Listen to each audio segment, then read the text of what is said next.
जय जिनेन्द्र। जिन सहस्रनाम जी के 8वें अध्याय के अंतिम 2 पद्य हमें और पढ़ना है। आइए शुरू करते हैं 11वां पद्य। उसके पहले मंगलाचरण।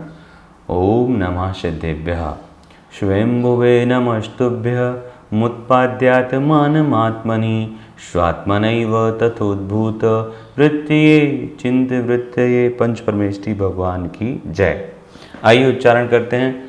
शंकरः शंबदो दान्तो, शंकरः शंबदो दान्तो, दमी क्षान्तिपरायणः, दमी क्षान्तिपरायणः। अधिपः परमानन्दः, अधिपः परमानन्दः, परात्मज्यः परात्परः, परात्मज्यः परात्परः। एक साथ पूरा। शंकरः संवदो दान्तो, दमी क्षान्तिपरायणः, अधिपः परमानन्दः, परात्मज्यः परात्परः। आइए एक एक नाम। शंकरः 1, संवदः 2, दान्तः 3, दमी 4, क्षान्तिपरायणः 5, अधिपः 6, परमानन्दः 7, परात्मज्यः 8 और परात्परः 9। ये 9 ही नाम हो रहे हैं ना। एक बार फिर से देख लेते हैं। शंकरः 1, संवदः 2, दान्तः 3, दमी 4, क्षान्तिपरायणः 5, अधिपः 6, परमानन्दः 7, परात्मज्यः 8 और परात्परः 9।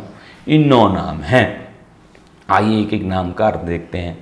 शंकरः बड़ा प्यारा नाम है, वक्तामर्ची में भी आता है। बोलते हैं भुवनत्रय संकरोति संकरत्वात्, तीनों लोकों में शांति करते हैं इसलिए आप शंकर हैं। 2 शब्द हैं इसमें, शम धन करः। शम मतलब सुख, सुख को करने वाले इसलिए शंकरः। शम धन वदः, सुख सम मतलब सुख और वदः मतलब बोलने वाले, सुख की बात करने वाले हैं। दुनिया के लिए, प्राणियों के लिए सुख का उपाय बताने वाले इसलिए संवदः। दान्तः अपने मन को बस में करने वाले हैं इसलिए दान्ता हुए। ये इसका है ही अर्थ। दांत मतलब मन के विजेता, दान्ता। दमी, दमी का मतलब होता है दमन करने वाले। किसका? इंद्रियों का। इंद्रियों को जीतने वाले या इंद्रियों का दमन करने वाले, इंद्रियों का निग्रह करने वाले इसलिए दमी। और फिर आ गया क्षान्ति परायण। शांति, शांति का मतलब होता है क्षमा। शांति मतलब क्षमा और परायण मतलब निपुण। तो आप क्षमा नामक गुण या धर्म में सर्वश्रेष्ठ हैं या निपुण हैं। हम और आप भी क्षमा को धारण करते हैं, पर आपकी क्षमा के सामने हम कुछ भी नहीं। मतलब सर्वश्रेष्ठ रूप से क्षमा गुण को आप ही धारण करते हैं। गुण तो सबके पास होते हैं, पर पूर्ण रूप से, पूर्ण शिद्दत से उनको निभाने वाला आप ही हैं। फिर आगे आए अधिपः। अधिप का मतलब होता है वैसे राजा, तो आप तीनों लोगों के राजा हैं इसलिए अधिप। फिर आगे नाम आया परमानंदः, तो परम आनंद है। आनंद सामान्य शब्द हुआ, पर आप परम आनंद हैं, सर्वोत्कृष्ट आनंद से सहित हैं इसलिए आपका नाम हुआ परमानंदः। फिर आगे आया परात्मज्यः। पर धन आत्म धनज्यः, 3 शब्द हैं। पर धन आत्म धनज्यः, पर की और आत्मा स्वयं। पर और स्वयं सबको आप जानते हैं, दूसरे को भी जानते हैं और स्वयं को भी आप जानते हैं इसलिए परात्मज्यः। परात्परः, पर का मतलब वैसे श्रेष्ठ भी होता है, तो आप श्रेष्ठ से भी श्रेष्ठ हैं। परात धन परा, पहले परात में पंचमी व्यक्ति, दूसरे में परा, तो श्रेष्ठों में भी श्रेष्ठ हैं आप, या श्रेष्ठ से भी श्रेष्ठ हैं आप इसलिए परात परा। इस प्रकार से हमने 9 नाम और 9 नामों का अर्थ देखा। बड़ा सरल श्लोक था और सरल इसके नाम और अर्थ थे। मुझे लगता है बड़े प्यारे नाम हैं, आपको समझ में आए होंगे। आइए द्वितीय पद्य देखते हैं। द्वितीय पद्य को ध्यान से उच्चारण करेंगे। त्रिजगद्वल्लभोऽभ्यर्च्यस्, त्रिजगद्वल्लभोऽभ्यर्च्यस्, भ्यर्च्यस्, त्रिजगन्मङ्गलोदयः, त्रिजगत्पतिपूज्यङ्घ्रिस्, त्रिजगत्पतिपूज्यङ्घ्रिस्, त्रिलोकाग्रशिखामणिः, त्रिलोकाग्रशिखामणिः। एक बार फिर से इसका देखेंगे क्योंकि थोड़ा सा ज़्यादा इसमें संयुक्त अक्षर हैं। त्रिजगत वल्लभो भयचयस, आधा भाव या आधा चा के पहले जो बाद में या है उसके ऊपर रा की रेप लगी, इसलिए उस रा की रेप को पहले ही बोलना है हमें।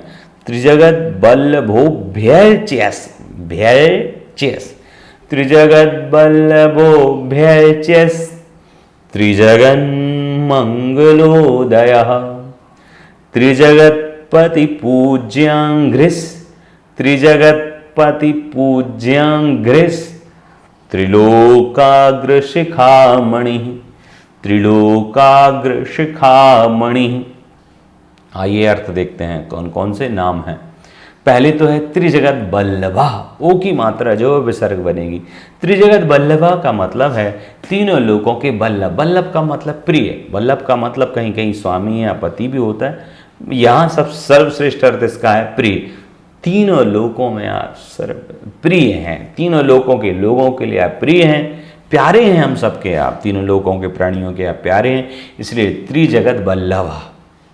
फिर आ गया अभ्यचयस, इसमें दो शब्द हैं, अवग्रह का आ बनेगा तो अभ्यचयस पूरा हो जाएगा, और अंत में जो आपको आधा सा दिख रहा है ना, त्रि के ऊपर से भी लाइन निकली है, तो उसका विसर्ग बन जाएगा, तो हो जाएगा अभ्यर्चः। अभ्यर्चा इस शब्द में दो नाम है, इस शब्द में दो शब्द हैं, इस नाम में दो शब्द हैं, अभि धन अर्चा।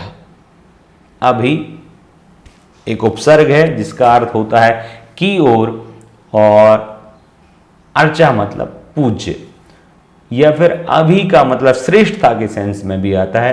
तो आप पूजा करने के लिए सर्वश्रेष्ठ हैं, या यूं कहें आप तीनों लोक में पूज्य हैं। और कैसे पूज्य? सामान्य पूज्य नहीं, अतिशय पूज्य हैं आप, हम भी देवता भी सब आपकी पूजा करते हैं, इसलिए अभ्यर्चा। फिर बोला त्रिजगन मंगलोदया, ये पूरा एक नाम है। त्रिजगन अलग अलग करेंगे, स्पष्ट नाम को देखेंगे तो त्रिजगन का त्रिजगत हो जाएगा। तीनों लोकों में संधि हो जाने के कारण से आगे माँ है, इसलिए ता का ना हो गया। सामान्यतः त्रिजगत शब्द है, तीनों लोक में मंगल का उदय करने वाले हैं। आपके होने से, आपके आने से तीनों लोकों में मंगल ही मंगल हो जाता है। जिस क्षेत्र से आप गुजरते हो वहां मंगल होता है, रोगी निरोगी हो जाते हैं। तो त्रिजगन मंगलोदया। फिर आगे आया त्रिजगत पति, तीनों लोकों के आप, तीनों जगत के आप पति हैं, त्रिजगत पति। अब ये पूरा एक नाम है, त्रिजगत पति पूज्यांघ्रि, साका जो है वो विसर्ग बनेगा, त्रिजगत पति पूज्यांघ्रि, ये पूरा एक नाम है। अर्थ देखते हैं त्रिजगत पति, त्रिजगत पति भी भगवान का नाम निकला, तीनों लोगों के पति, उनकी अपेक्षा से। पर सामान्यतः जो धरणींद्र होते हैं, सर्वार सिद्धि आदि के, ये सर्वशक्तिमान होते हैं, और तीनों लोगों को भस्म करने की इनके पास भी शक्ति होती है। तो त्रिजगत पति हैं, जो देवता लोग हैं, देवगति के लोग हैं, त्रिजगत पति से पूज्य हैं आप। पूज्य मतलब तीन शब्द, इनके शब्द देखेंगे, त्रिजगत पति पूज्य अंग्रिह, चार शब्द हैं, इन चार शब्दों से मिलकर ये नाम बना है। तो त्रिजगत पति पूज्य, तीनों लोगों के पतियों से पूज्य हैं अंग्री। अंग्री देखो, पूज्य की जगह पूज्य लिखा है, तो पूज्य ना होकर पूज्य धन अंग्री, अंग्री का मतलब होता है चरण। तीनों लोकों के पति से पूज्य हैं अंग्री, अर्थात चरण जिनके, तो हो गया त्रिजगत पति पूज्य अंग्री। फिर आगे है त्रिलोकाग्र शिखामणि। त्रिलोकाग्र शिखामणि ये भी एक पूरा नाम है। तीन लोक जो हैं उनका जो अग्र मतलब सबसे ऊपर का जो भाग है, जब भगवान को मोक्ष होता है, जब वो सिद्ध शिला में विराजमान होते हैं, तो तीनों लोकों के अग्र भाग में विराजमान होते, सबसे ऊपर विराजमान होते हैं। और वो कैसे लगते हैं? एक मुकुट, एक मणि की जगह, शिखामणि, तीनों लोकों में शोभा देने वाली वस्तु के समान आप एक शिखा पर, मतलब शिखर पर मणि के समान विराजमान हो जाते हैं।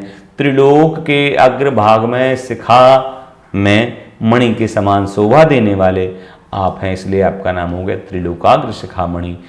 आइए एक बार नामों का सामान्य अर्थ देखें। त्रिजगत वल्लभा, तीन लोकों के प्रिय, अभ्यर्चा पूज्य, अतिशय पूज्य, त्रिजगन मंगलोदय, तीनों लोकों में मंगल का उदय करने वाले, त्रिजगत पूज्यांघ्रिस, तीनों लोक के स्वामी जो देव हैं उनके द्वारा पूज्य हैं चरण आपके। फिर आगे है त्रिलोकाग्र शिखामणि, तीनों लोक के अग्रभाग की शिखामणि के समान आप हैं। इस प्रकार से इसमें हमने 5 नाम देखे। आशा है आपको समझ में आया होगा। और आज का नियम आपके लिए है, 1 जाप देना है लमोकार मंत्र की। आइए जिनवाणी सिद्धि करते हैं। जिनवाणी के ज्ञान से सूझे लोकालोक, सुवाणी मस्तक नमो सदा देत हूँ दो। सभी के लिए जय जिनेन्द्र 9वां नमोकार मंत्र जरूर पढ़िएगा।